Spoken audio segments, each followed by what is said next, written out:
ஓம் ஸ்ரீ குருபியோ நமக. ஓம் ஸ்ரீ மகா பெரியவா சரணம். மார்ச் 14 சனிக்கிழமை நாளைய தினம் காரடையான் நோன்பு. மாவிலை அப்புறம் கற்பூரம் வைத்து இந்த ஒரு பரிகாரத்தை நாளைக்கு நீங்க பண்றதால சகலவிதமான செல்வங்களும் நீங்க கேட்கக்கூடிய விஷயங்களும் உங்களை தானாக தேடி வரும். அது என்ன வழிபாட்டு முறைன்னு பார்க்கறதுக்கு முன்னாடி நம்மளோட வீடியோஸை இப்போதான் நீங்க ஃபர்ஸ்ட் டைம் பார்க்குறீங்கன்னா மறக்காம சப்ஸ்கிரைப் பண்ணிக்கோங்க. இந்த வீடியோவுக்கு கீழே ஹைப் அப்படின்னு ஒரு பட்டன் இருக்கும். அதை கிளிக் பண்ணி அதில் சில பாயிண்ட்ஸ் கொடுக்கறது மூலயமா இந்த வீடியோ உங்களை மாதிரி 4 பேர் ரீச் ஆகும். இப்போ மாவிலை கற்பூரம் வைத்து என்ன பரிகாரம் செய்ய போகிறோம் அப்படிங்கிற பற்றி தெளிவாக தெரிஞ்சுக்கலாம். காரடையான் நோன்பை பற்றி நம்ம சேனலில் இப்போ ரீசெண்டாக இந்த வருஷத்துக்கே நிறைய பதிவுகள் போட்டிருக்கோம். காரடையான் நோன்பை எப்போ வழிபாடு செய்யணும், காரடையான் நோன்பை வழிபடுவதற்கான முக்கியமான காரணம் என்ன, அதுக்கு பின்னாடி இருக்கக்கூடிய புராண கதை என்ன அப்படிங்கிற விஷயத்த நிறைய பார்த்துருக்கோம். எல்லாருக்குமே சத்தியவான் சாவித்திரி கதை தெரியும். யமனோட பிடியில இருந்த தன்னுடைய கணவர் சத்தியவான் உயிரை காப்பாற்றுவதற்காக மனைவி சாவித்ரி காட்டுல அங்க கிடைக்கக்கூடிய பொருட்களை வைத்து கார அடை, காட்டுல அவங்களுக்கு காராமணி பயிர் தான் கிடைச்சிருக்கு. சொல்லப்போனா தட்டை பயிர்னு சொல்லுவாங்க. அந்த காராமணி பயிர்ல கார அடை செய்து காமாட்சி அம்மனுக்கு நைவேத்தியமாக படைச்சி அவங்க கணவரோட உயிரை மீட்டு தரப்படி கேட்டிருக்காங்க. அவங்களோட கோரிக்கையை ஏத்துக்கிட்ட காமாட்சி அம்மன் யமனோட பிடியில இருந்த சாவித்திரியோட கணவர் சத்தியவான் உயிரை காப்பாத்தி மனைவி சாவித்திரி கிட்டேயே ஒப்படைச்சிருக்காங்களாம். இதுதான் காரடையான் நோன்புக்கு பின்னாடி இருக்கக்கூடிய மிகப்பெரிய புராண கதை. சொல்ல போனா இந்த நாள்ல நம்ம காமாட்சி அம்மன் வழிபாடு நடத்தும் போது உங்களுடைய கணவருடைய ஆயுள் அதிகரிக்கும், தீர்க்க சுமங்கலி வரன் கிடைக்கும். அது மட்டும் கிடையாது, கணவருடைய வருமானம் பன்மடங்கு பெருகும், வீட்டுல செல்வம் பொருளாதாரம் இது எல்லாமே மேலோங்கி இருக்கும். அதுதான் காரடையான் நோன்பை வழிபடுவதற்கான முக்கியமான நோக்கம். மாசி மாதம் முடிந்து பங்குனி பிறக்கக்கூடிய நாள்ல தான் இந்த காரடையான் நோன்பு வரும். மார்ச் 14ஆம் தேதி நாளைய தினம் மாசி மாதத்தோட 30ஆம் நாள் கடைசி நாள். அதுக்கு மறுநாள் ஞாயிற்றுக்கிழமை பங்குனி 1.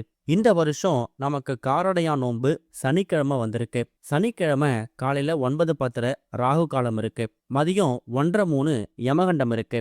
இந்த 2 நேரத்தை தவிர்த்துட்டு மற்ற நேரங்கள்ல தாராளமா நீங்க வழிபாடு செய்யலாம். மாசி மாதத்துல வரக்கூடிய இந்த காரடையான் நோன்பு அன்னைக்கு தாலி கயிறு மாத்திக்கிறது, அதாவது தாலிச்சேரடு மாத்திக்கிறது மூலயமா கணவருடைய ஆயுள் அதிகரிக்கும், சுமங்கலி பெண்களுக்கு தீர்க்க சுமங்கலி வரன் கிடைக்கும் அப்படிங்கிறது ஒரு பெரிய நம்பிக்கை.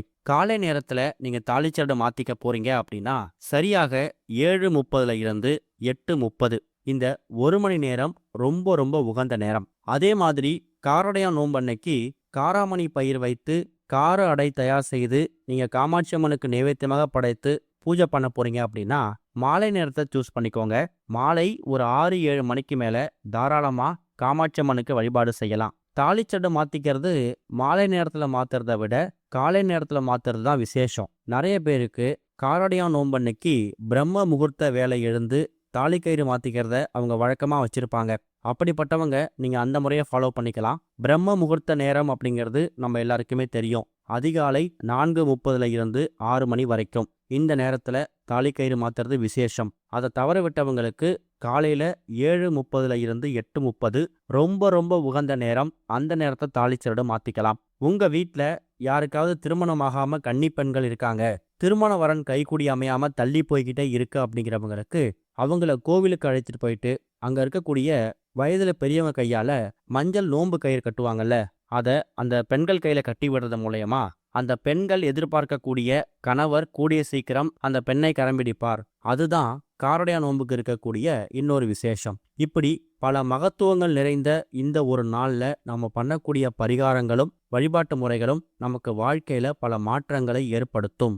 எந்த ஒரு பரிகாரம் பண்றதா இருந்தாலும், எந்த ஒரு தாந்திரிகம் பண்றதா இருந்தாலும் அதுக்கு நமக்கு சில பொருட்கள் தேவைப்படும். அதுலயும் சுபகாரியத்தை ஏற்படுத்தக்கூடிய, வீட்டுல சுபகாரிய தடைகளை நீக்கி சுப நிகழ்ச்சிகளை அதிகப்படுத்தக்கூடிய பொருட்கள்னு நிறைய இருக்கு. அதுல ஒரு முக்கியமான பொருள் தான் மாவிலை, அதாவது மாமரத்து இலை. எந்த ஒரு திருவிழாவா இருந்தாலும் சரி, கோவில் திருவிழாவா இருந்தாலும் சரி, நம்ம வீட்டில் நடக்கக்கூடிய சுப நிகழ்ச்சிகளா இருக்கட்டும், எல்லாத்துலேயுமே மாவிலை தோரணங்கள் கட்டுவாங்க. அந்த மாவிலை தோரணம் கட்டுவதற்கான முக்கியமான காரணம் என்னன்னா, இதே மாதிரி சுப நிகழ்ச்சிகள் நம்ம வீட்டில் தொடர்ந்து நடந்துகிட்டே இருக்கணும் அப்படிங்கிறதுக்கான ஒரு அடிப்படை தான் இந்த மாவிலை. மாவிலை வாசத்துக்கு மகாலட்சுமி தாயார் தானாகவே அமர்ந்துடுவாங்க. துர்சக்திகள், கெட்ட சக்திகள் இந்த மாவிலை வாசத்துக்கு நெருங்கவே நெருங்காது. அந்த அளவுக்கு சக்தி வாய்ந்த மாவிலை இப்ப எல்லார் வீடுகள்லையும் ரொம்ப எளிதா ஈஸியா கிடைச்சிடும். சரி, எத்தனை மாவிலை எடுக்கணும்? இப்ப இந்த மாவிலையை பயன்படுத்தி அதுல உங்களுடைய நிறைவேறாத ஆசைய இதுவரைக்கும் நடக்காத விஷயங்கள், இந்த விஷயம் நடந்தா அது என் வாழ்க்கையில பெரிய மாற்றத்தை ஏற்படுத்தும் அப்படின்னு விஷயம் இருக்குல்ல, அத அந்த மாவிலை மேல எழுதப் போறோம். உங்களுக்கு எத்தனை கோரிக்கை இருக்கோ அத்தனை கோரிக்கைக்கு ஏற்றவாறு நீங்க மாவிலை பறிச்சுட்டு வந்து வச்சுக்கலாம். அது கூட கொஞ்சமா கற்பூரம், வீட்ல பயன்படுத்தக்கூடிய சூடம், அந்த கற்பூரத்த பயன்படுத்திக்கணும். முதல்ல எடுத்துட்டு வந்து வச்சிருக்கக்கூடிய அந்த மாவிலை இருக்குல்ல, அத கழுவி சுத்தப்படுத்தி கொஞ்சம் கூட ஈரம் இல்லாத மாரி அத சுத்தப்படுத்திக்கோங்க.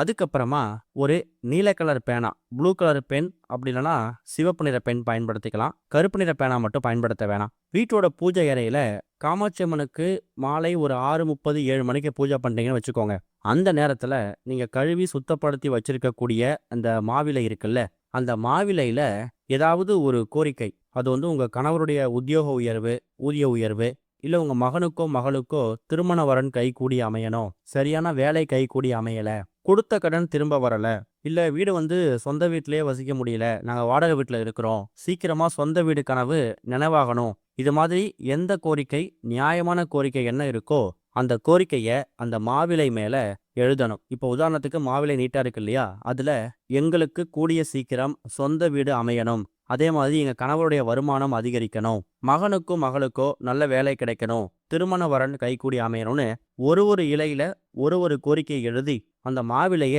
அப்படியே சுருட்டணும். சுருட்டி ஒரு நூல் வச்சு கட்டிடுங்க. அதுக்கப்புறமா ஒரு சின்ன பாக்ஸ் எடுத்து அந்த பாக்ஸ்ல ஒரு ஒரு கோரிக்கை எழுதி ஒரு ஒரு மாவிலை தயார் செஞ்சு சுருட்டி வச்சிருப்பீங்க. சுருட்டும் போது மாவிலை கிழியுதோ அப்படின்னு பயப்பட தேவையில்ல. அப்படி சுருட்ட முடியல, ரொம்ப அதிகமா சுருட்ட முடியலனாலும் கூட ஓரளவுக்கு மடிச்சாவது நூல் போட்டு கட்டிட்டு நீங்க தயார் செய்து வைத்திருக்கக்கூடிய அந்த பாக்ஸ் இருக்கு இல்லையா, அந்த பாக்ஸ்ல போட்டு அதுல உங்க வீட்ல தினமும் பூஜைக்கு பயன்படுத்தக்கூடிய கற்பூரம், அந்த சூடம் இருக்கு இல்லையா, அதையும் அந்த பாக்ஸ்ல போட்டு இருக்க மூடி உங்க வீட்ல பூஜை அறையிலேயே பத்திரப்படுத்தி வச்சிடுங்க. இப்படி பண்றது மூலயமா அதுல இருக்கக்கூடிய அந்த கோரிக்கைகள் கூடிய சீக்கிரம் ஒரு ஒரு கோரிக்கையா நிறைவேறும். மாசி மாதம் முடிந்து பங்குனி மாதம் பிறக்கக்கூடிய காரடையான் நோன்பு அன்னைக்கு, காரடையான் நோன்பு அப்படிங்கிறதே சுப நிகழ்ச்சிகளுக்கு பேர் போன ஒரு விழா. அன்றைய தினம் காமாட்சி அம்மனை வேண்டிக்கிட்டு உங்களுடைய கோரிக்கையை நியாயமா மாவிலை தோரணங்கள், சுப நிகழ்ச்சிகளுக்கு பயன்படுத்தக்கூடிய இந்த மாவிலை, மகாலட்சுமி தாயார் வாசம் நிறைஞ்சிருக்கக்கூடிய இந்த மாவிலையை எழுதி அது கூட தெய்வீக பொருளாக இருக்கக்கூடிய கற்பூரத்தை சேர்த்து நீங்க வைக்கும்போது அந்த கோரிக்கை கூடிய சீக்கிரம் நிறைவேறும். காமாட்சி அம்மனுக்கு பிடித்த பொருட்கள் நிறைய இருக்கு. அதுல இந்த வெற்றிலையும் மாவிலையும் ரொம்ப விசேஷம். ரீசெண்டா நம்ம சேனல்ல காமாட்சி அம்மனுக்கு உகந்த வெற்றிலை மேல தீபம் போடணும் ஒரு பதிவு போட்டிருக்கோம். வெற்றிலைக்கு பிறகு சுபகாரிய தடைகளை நீக்கக்கூடிய, சுப நிகழ்ச்சிகளை அதிகப்படுத்தக்கூடிய ஒரு பொருள் இந்த மாவிலை. அதுல உங்க கோரிக்கைகளை எழுதி அது கூட நீங்க கற்பூரத்தை வைத்து பூஜை அறையில வைக்கும்போது கோரிக்கைகள் கூடிய சீக்கிரம் நிறைவேறும். அந்த ஒரு ஒரு கோரிக்கையும் நிறைவேறும் போது அந்த ஒரு ஒரு கோரிக்கையா எடுத்து பார்த்து எந்த கோரிக்கை நிறைவேறியிருக்கோ அந்த மாவிலையை மட்டும் எடுத்து நீங்க தண்ணியில விட்டுக்கலாம். காரடையான் நோன்பு அன்னைக்கு இந்த ஒரு பரிகாரத்தை பண்ணி பாருங்க.